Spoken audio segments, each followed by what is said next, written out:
Welcome back to the very last session of today's school's day at the 2019 Scribblers Festival. It's going to be a really special one to end with Mcdonald, who's come all the way from the United States of America, all the way from California, to share with us how and why she came to write some of her many, many books. We've called this session of hers, Who Are We Meeting Today? Megan Mcdonald or Judy Moody? Judy Moody. Look, I know you're going to have some questions for Megan at the end of the session, so we'll make sure there is some time, if we can, to squeeze those in. And I also need to let you know that Megan, like the other authors, will be signing at the book signing tent at the Senior School Oval after the session. So make sure you head over there. It's also really important when you are there at the Oval, guys, and this is also for the teachers, that you all stay on the Oval until the Scribblers staff advise you that your school bus has arrived. I've just been asked to tell you that. Don't go looking for your bus, you'll be told when your bus has arrived, because there's only so much room for the buses. All right, now I suspect that one, if not the crucial thing you need to know about Megan is that she grew up with 4 older sisters. 4 older sisters. And I know for a fact that there were no boys in the mix. Ouch. Quite understandably, this experience, some may call it suffering, inspired her Judy Moody series with its sassy, moody protagonist, Judy. It's an award-winning, hugely popular series of books, and it has now 14 titles in its collection. But the Judy Moody books are only some of Megan's offerings. She's actually had more than 60 books published all up, and most of these are published internationally. She's nothing less than a best-selling, award-winning, legendary writer who we are very, very lucky to have here with us today, all the way from the US. Please join me in welcoming the amazing Megan Mcdonald. Wow, thank you so much. Thank you, everybody. I'm so excited to be here with you today. It's such a thrill because I love to read. It's a thrill to be among so many kids who like to read like I do. And we're here to celebrate books. I love the name of the festival, Scribblers, because I'm a scribbler. I'm going to start out today showing you what it looks like when I first write down a book, because you get to see my books after they're all finished and they're already in the shops or in the library. Hopefully all the mistakes are already fixed by the time the book gets to you. The illustrations are done, but I thought I would start out showing you what does it really look like when I first sit down to write a Judy Moody book. First, I should ask, has anybody here seen or read a Judy Moody book before coming here? Oh my goodness, lots of you have. Anybody here know the name of Judy Moody's little brother, who also has his own books? Yep. Stink. That's right. So Stink is her little brother. He's got his own set of books. You'll hear a little bit about him as well. Okay, so I'm going to start out showing you. Here's what it looks like. When I first set out to write a Judy Moody book, you might be surprised. It starts out like this. Do you guys know what this is? Here's a clue. Do you know what it is? Yes, it's a napkin, right? When I start writing, I'm not always at home at my computer. I don't always have a notebook with me, so when I get a great idea for Judy Moody or Stink, I just scribble it down on whatever I have handy. Sometimes it might be a napkin. On this napkin, in the middle here, it says Judy Muddy instead of Judy Moody, and I saved the napkin that said Judy Muddy because just from that one idea that I scribbled down, that became the whole idea for my book, Judy Moody Gets Famous. I had the idea in that book that Judy would try to become famous. She would try to get her picture taken and get it into the newspaper so everybody would see. But she's only 8 years old in year 3, and she thought, how can I get my picture in the paper when I'm 8 years old, right? So she had the idea. She went to the local pet shop called Fur and Fangs, And she had the idea, they have a famous pet contest there. And if your pet has a special pet trick that they can do or has a special talent, you can enter your pet in the contest. And if your pet has the best trick, the pet wins the contest and you get your picture taken with your pet. So Judy Moody has a cat named Mouse. And Mouse the cat has a special talent. Mouse knows how to make toast. This cat, you know how the toaster has the little button on the side that you press down? So she can take with her paw, she can push down the little button on the toaster, and then up pops the toast, and it's a cat who makes breakfast. So Judy thinks, I'm gonna win the contest. What could be better? What pet could have more of a special talent than a cat who knows how to make toast, right? But when Judy gets to the contest, the day of the contest, she's so disappointed because when she arrives, she finds out there's a chicken who plays the piano. The chicken can peck out tunes on the little piano with its beak. So poor Judy, she doesn't win first place. The cat, or the toast-making cat, takes second prize, but she finds out even for second place, she still gets her picture taken. So she scoops up Mouse the cat, she comes up front in front of everybody, and just as the photographer is about to snap her picture, all of a sudden, that's when Mouse decides to leap out of her arms, and it scratches her, and she goes, ah! And instead of her face getting in the photo, the only thing that gets in the photo is her elbow. Poor Judy. Instead of becoming famous, she just has one famous elbow. Yep, her elbow. One famous elbow. But then she thinks, hey, even though it's just my elbow, everybody will be able to read my name in the caption under the picture, right? And they'll know it's my elbow, me, Judy Moody. And she goes to read the caption under the picture, and by accident, the newspaper has made a mistake. Instead of Judy Moody, her name, they've misspelled her name, and they call her Judy Muddy. So that was the idea on the napkin, and that's why I saved the napkin all this time, so I would remember the idea for the book. I also saved the napkin because I was taking my scraps and bits around and showing them to kids like you, and the kids always said, hey, you could sell that on eBay for like $1 million. So now I save all my $1 million napkins with ideas on them. Okay, so anything really can almost be an idea for a book. When I was your age, I got my first story published in my school paper. And it was about something so exciting, so adventurous, so big. I wrote a whole story about a pencil sharpener. Don't ask me what I was thinking. I don't know why I wrote about that, but even a pencil sharpener can become an idea for a story.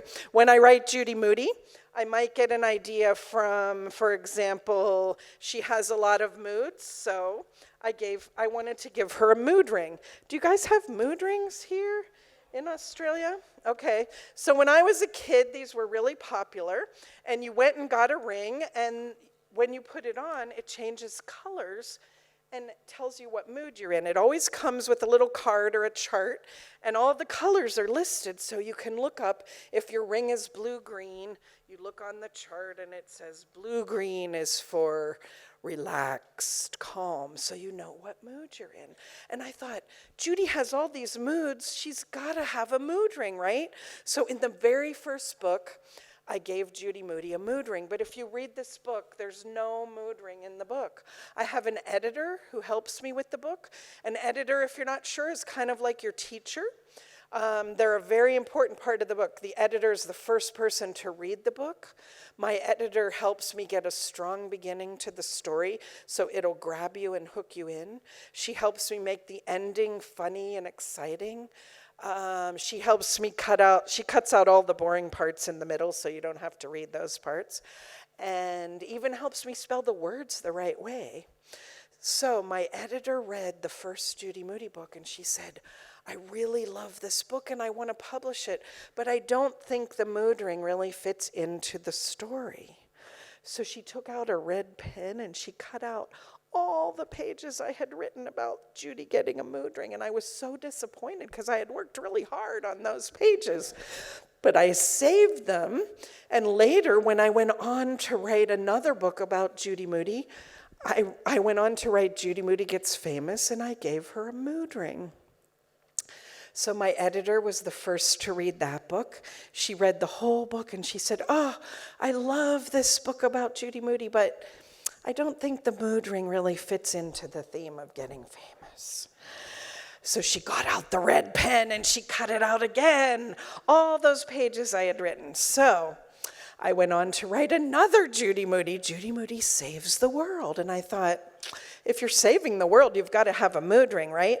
My editor read that book. It got cut out again 3 times. She cut out all the pages and the chapters with the mood ring. I was so disappointed. I really wanted my character to have a mood ring. So after 3 times, I got smart and I was like, hey, I know. I'm going to write a whole book about how Judy Moody gets a mood ring. Then they can't cut it out or there would be no book, right? So finally, on book 4, Judy Moody predicts the future. Judy Moody finally got her mood ring. If you read that book, the first chapter is the first story I ever wrote about Judy, where when I was a kid and you got a box of cereal at the store, it often had a prize inside.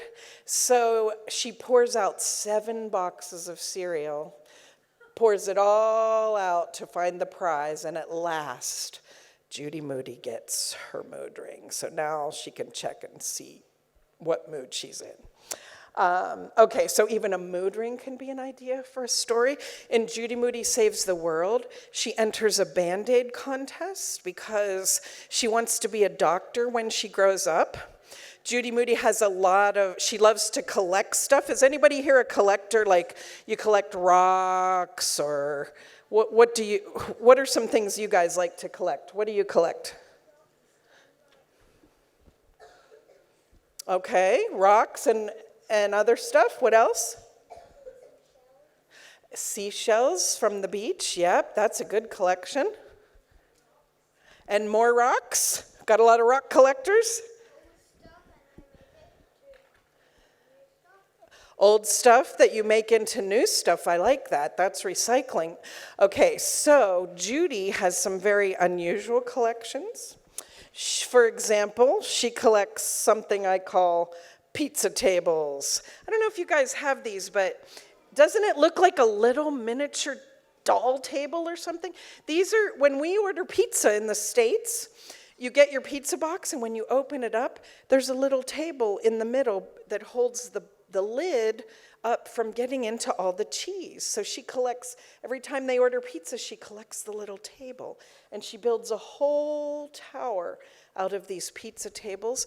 And then one day, she's building it in school, and her friend, she has to move it off the desk because they've got to do their spelling and their math.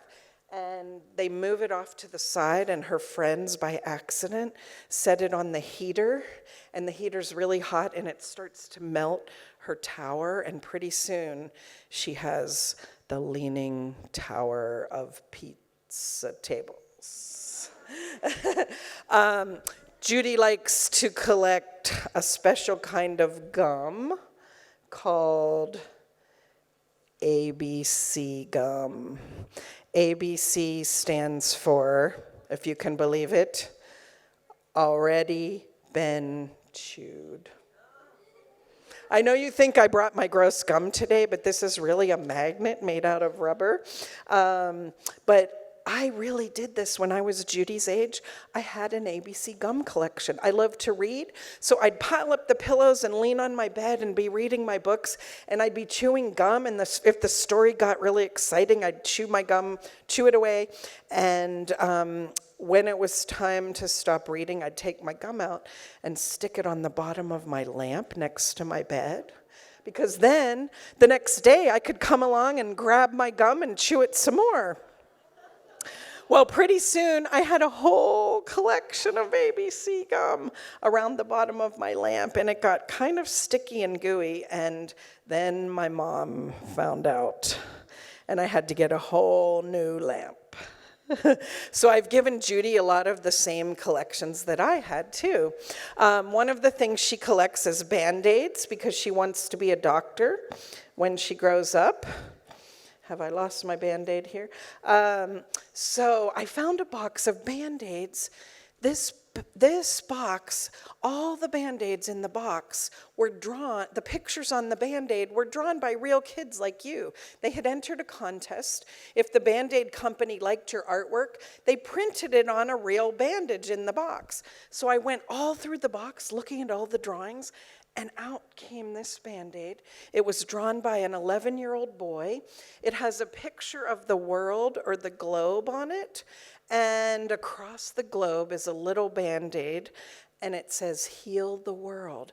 And just from that Band-Aid falling out of that box, it gave me the idea for Judy Moody Saves the World, where she also enters a Band-Aid contest, and her Band-Aid says, "Save the World." So even a Band-Aid can be an idea for a book. But my favorite way to get ideas is I like to take true stories that really happened to me and make them happen to my characters. So I'm going to tell you a story. I'll tell you the true story of what really happened in real life, and then I'll show you how I change it to make it into fiction for my book, okay? But this is a story of when you have does anybody here have an older brother or sister? Oh my gosh, you guys know what it's like. Okay, so with 4 of them, 4 big sisters, you can imagine. My sisters liked to play jokes on me because I was the youngest. And so they would always try to play a prank and see if they could get me. And my dad started it all. My dad was the worst of the pranksters. One time he played a prank on all of us and got us so good. We had a garden out back. And you know how when you plant a garden, like if you plant tomatoes, it takes a long time for them to grow. So we waited a long time and we just had puny little green tomatoes like this big. And we couldn't wait till they would ripen and become red tomatoes. So my dad knew we were having trouble waiting. He went out to the supermarket. He waited till we were all asleep in bed one night, and he bought a whole bag of red ripe tomatoes from the store. He brought them home, and after he made sure we were all in bed, he got his flashlight, and he went out to the garden at night, and he tied all the red tomatoes onto our tomato plants and staked them up. So the next morning, we didn't know my dad had been out there. The day before, we just had puny little green ones. We looked out the window, and the whole garden was covered in red, ripe tomatoes. And we were like, whoa, magic tomatoes. We thought like magic had happened overnight, and we ran outside to the garden, and we were just about to pick a magic tomato. And all of a sudden, we saw the string, and we realized they were tied on. Some of them even still had the little stickers on them from the store. And we thought our friends had pranked us, our friends who lived across the street. So we were planning a prank on them, and then we heard my dad laughing so hard from in the garage, and he came out, and we realized my dad had played this prank on us. So I grew up in a family of pranksters, and here's the story of the time I got my sister so good. My whole family got to go to Washington, D.C., in the States. That's our capital. So Washington, D.C. is where the White House is, and the President of the United States lives in the White House. Well, this was a long time ago. A man named John F. Kennedy was the president, and my parents and my sisters all got to go to the White House and see where John F. Kennedy lived and worked. But I was just a wee little kid. They said, they thought I would get bored and I would start to cry, so I didn't get to go to the White House. They left me at home with our friends, and all my sisters got to go on this special tour of the White House. Well, I was so disappointed, and our friends knew that I cried anyway, and they were trying to cheer me up. So to cheer me up, they got out this box they had with all these toys and cool stuff like magic tricks and things you could use to play jokes with. And they said, you can play with whatever you want, but they said, well, tell you what, if you find one thing you really like, you can choose one thing that you get to keep, and you can take it home with you. So I went all through the box, and as soon as I saw it, I knew this was the thing I was going to keep, because I knew I could use it to play a really funny joke on my sisters while they were at the White House and I wasn't.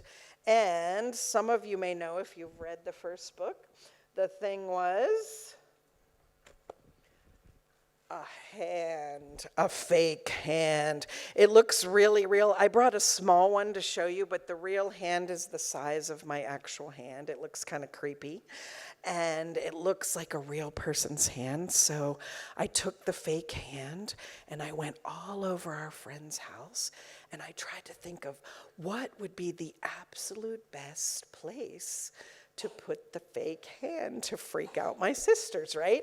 After I went through all the rooms in our friend's house, I got to the bathroom, and I was like, brainstorm, how about the toilet, right?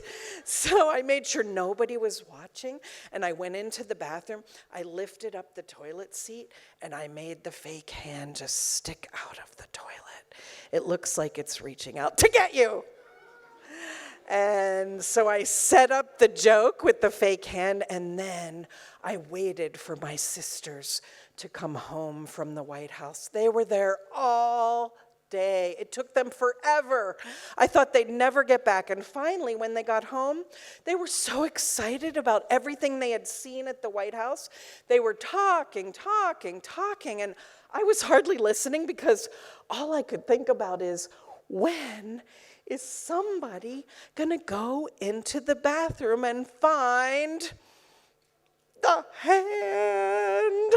And finally, my sister Michelle went into the bathroom. She goes in there and shuts the door, and I waited, and like 2 seconds later, I heard this, this really big scream, and she came running out of the bathroom, no lie. She goes, Mom, Dad, there's somebody in the toilet. We were cracking up so bad. My poor sister, she will never live that down. To this very day, even though we're grown-ups, when all the sisters get together, our favorite thing to do is to tell the story of the time my sister found the fake hand in the toilet. So, since that's my favorite family story, I decided, hey, I'm going to use that in my book, and I'll have that happen to my characters, to Judy and Stink. But when you're writing a book, of course, you can use your imagination.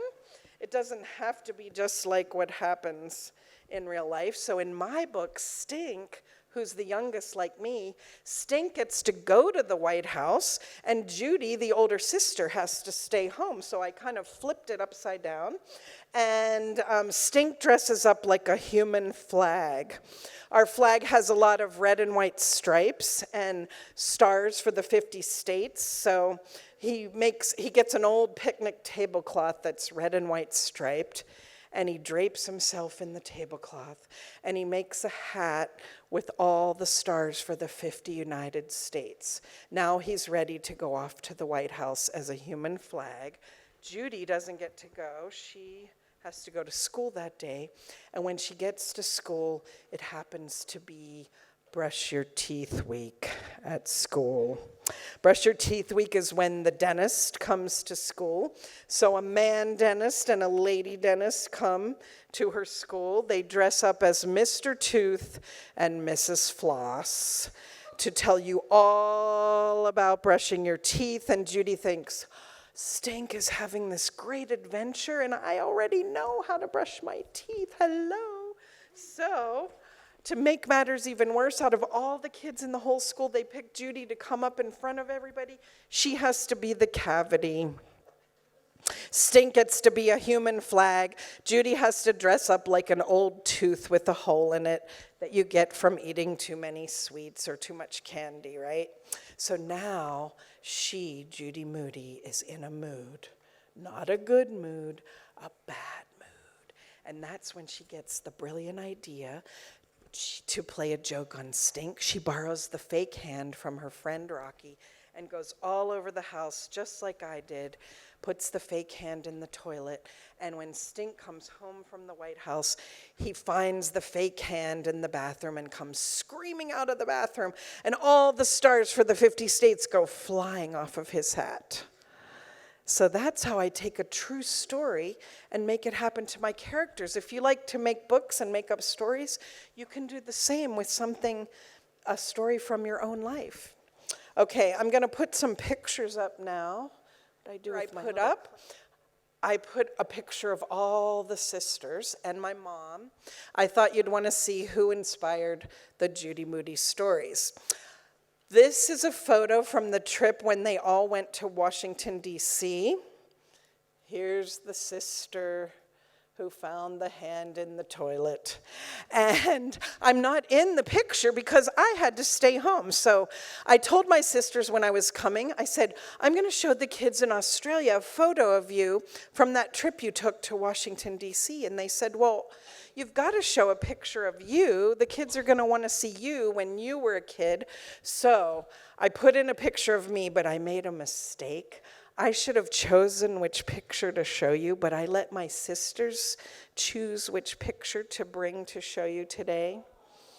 You can imagine, out of all the photos of my childhood, here's the one they chose to show you because they thought this would be the best way to show you how I grew up to write about a character with a lot of moods. In this picture, I, Megan Mcdonald, am in a mood. You ready for this? Ah, that's me!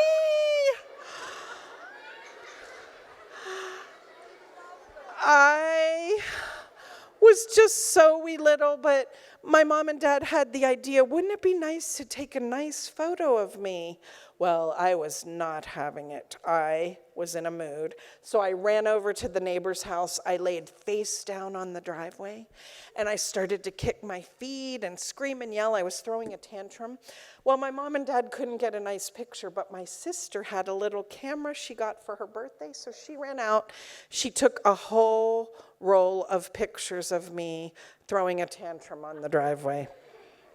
So we have many, many pictures like this, and that's what they chose to show you today. Megan Moody. That became the very first Judy Moody book where she's in a mood. Readers often ask me, where do you write your books? So I put in a photo to show you where I write. Upstairs in my house, I have a little room upstairs where I write all my books, and I have all my notebooks, and I have a lot of collections like Judy that inspire me to write. So you can see here I went back, sorry. Push the wrong button. You can see the pizza table collection. See that right here? Believe it or not, see this little book here? This is a book full of napkins. When I said I scribble on napkins, somebody gave me a whole book of napkins I can write my ideas on. Here's some of my notebooks you see here. And see this thing right here that looks like a baseball ball? That's a giant jawbreaker, like a gobstopper. I think maybe I might be the owner of the world's biggest jawbreaker.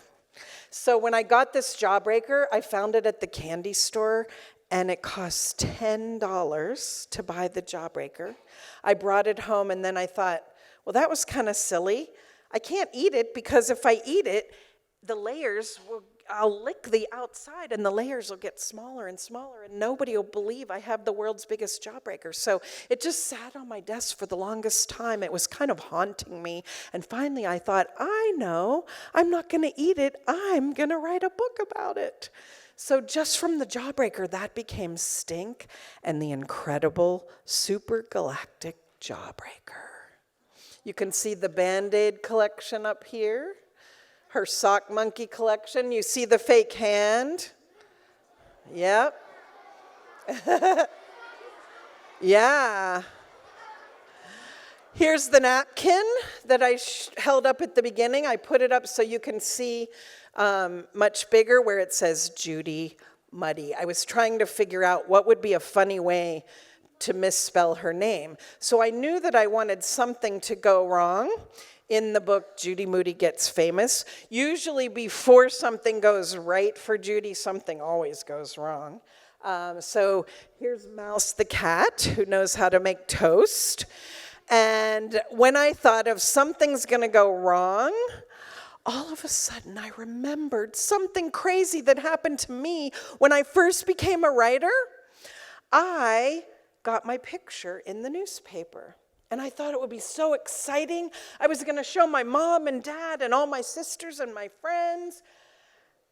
Well, the newspaper, just like what happened with Judy, the newspaper made a mistake. Instead of my picture, they put my name with somebody else's picture.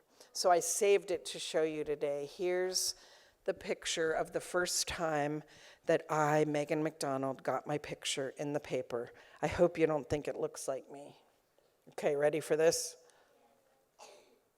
Ah, it's a guy. Hello. They didn't even know I was a girl. And if you're not sure who this is, right here, whoops, why do I keep doing that? Oh, sorry. It's hard to get the little pointer. Right here, it says Megan Mcdonald, pictured. So everybody who read the paper that day thought this guy was me. They didn't even know I was a girl. My sisters thought that was so funny. They took all the newspapers they could find. They cut out the picture of the guy. They made a whole scrapbook of the first time I got my picture in the paper. Here's my sloppy copy. This is what it looks like. We talked about the editor and her red pen. So all the red marks here, those are all mistakes I made or suggestions she had. And the bad news is, this is just one page from Judy Moody, the first book, but those books have 150 pages. So there are 150 of these with red marks all over that I have to go through and fix. Peter Reynolds is the illustrator of Judy Moody, and he had to start out with a rough sketch as well. So the first time I got to see Judy in a sketch, here's what she looked like. Now, what do you notice about this picture? If Judy Moody, is anybody here today in year 3? Oh, all you guys up front. Okay, so Judy Moody would be your age, and she would look kind of like you. If she's supposed to be in year 3, what do you think is wrong with this sketch, maybe? She looks too small, right? Doesn't she look young, like she's only maybe 4 or 5 years old? You guys are pretty tall already by grade 3. So, and even the way she's dressed, she looks kind of like she's in preschool. So, Peter had to start all over and draw Judy Moody again. This is supposed to be the cover for a funny book that would make you laugh. And here's the picture he drew next. See if you think this would make you laugh. She's so sad. Doesn't she look bummed out, like she just lost her mood ring or her cat just lost a famous pet contest? So Peter had to draw her all over again. And this time she looks so scary, doesn't she? She's making a me collage, but she looks like she's gonna hurt somebody with those scissors. So Peter had to start all over again, and at last, this is the sketch that became the first cover of Judy Moody. I love this one because she looks just the right amount of mischievous, like she's just about to play a funny joke on Stink. Okay, we only have a few minutes left, and I want to be able to show you my new book, so I'm going to skip ahead a bit through the movie and through some of the Stink books that we talked about. And at last, I will show you my new book, Judy Moody and the Right Royal Tea Party. In this book, Judy Moody makes a family tree, which means she goes back and learns about her grandparents and her great-grandparents and her great-great-great-grandparents and her great-great-great-great-grandparents and her 13 times great-grandparents. And while she's researching her family history, Judy Moody, begins to believe that she is related to the Queen of England herself. Yep, Queen Elizabeth. Queen Elizabeth is now 90 years old, and when Judy thinks that she's related to the Queen, we don't have a Queen in the United States, so I had to look up and do a lot of research about her. And every time I saw a picture of the Queen, she always had a fancy purse with her. Well, then I read about the Queen, and I learned she doesn't have just one purse. The Queen of England owns 340 fancy purses. Can you believe that? What would you do with all those purses? So then I started to think, what on earth, if you were a queen of a country, what would you keep in your bag or your purse? So in this book, if you want to find out what the Queen of England has in her purse, you can read Judy Moody and the Right Royal Tea Party. In this book, Judy makes up a game, what's in the Queen's purse? And I'll play it just for a minute with you. I'll pull something out. Tell me if you think the Queen of England would have this in her purse, okay? Now, in England, they love their tea. They drink tea all day long. They have high tea, low tea, medium tea. They drink it in the morning. They drink it at night. So do you think the Queen of England would have a tea bag in her purse? Yes, right? That's what I thought. I thought the first thing she's going to have is some tea, right? Wrong. Hello, she's the Queen. The Queen doesn't even have to make her own tea. The royal tea maker can make her a cup of tea, so she doesn't even have to carry a tea bag. Do you think the Queen of England would have a fancy pen in her purse? You're right, she does. She always carries a fancy pen wherever she goes. Do you think she would have a fancy hanky in her purse? She does, because she might get the sniffles, and she doesn't want to, the Queen can't have any boogers, right? So she's got to have a hanky. Do you think the Queen of England would have in her purse a crossword puzzle? No way, she's too serious, right? But she does. The Queen of England always carries in her purse a crossword in case she gets stuck and needs something to do with the fancy pen, right? Do you think the Queen of England would have in her purse a rubber ducky? No way. No, she doesn't. But believe it or not, when I was doing my research about the purse, I learned from someone very close to the Queen that she actually, in the royal bathroom in the palace, she has a rubber ducky, and her rubber ducky has a crown just like this one. A royal rubber ducky. Do you think, okay, this one's really weird. Do you think the Queen of England would have in her purse a spark plug from a car engine? How many think no? How many think yes? Spark plug in the Queen's purse. How many think no way? Oh, it's about half and half. Well, you're kind of both right. She doesn't really carry this in her purse, but even though the Queen is 90 years old, she knows how to change a spark plug in the car. So if the royal car breaks down, she can hop out and fix the car. Pretty cool, huh? Okay, two more. Do you think the Queen of England would have in her purse some doggy treats, dog biscuits? You're right. How do you know that? Yes, the Queen loves her dogs. She has a lot of corgis, and she never leaves the palace without some doggy treats. Okay, last of all, do you think the Queen of England would have in her purse a Lucky Charm? How do you guys know that? She does. She wherever she goes, she carries a lucky charm. However, when I did my research, I read that she has a lucky charm, but I couldn't find what is her lucky charm. Is it a 4-leaf clover? Is it a lucky penny? Is it a mood ring? Is it a banana? A lucky banana? Who knows? So, if you ever get to meet the Queen of England, please, for me, ask her, what is your lucky charm that you carry? I think it might be a horseshoe, maybe. Okay, do we have time for just a few questions? I think we've actually run out of time. Oh, we've run out of time? Unfortunately, but we had a lot of fun.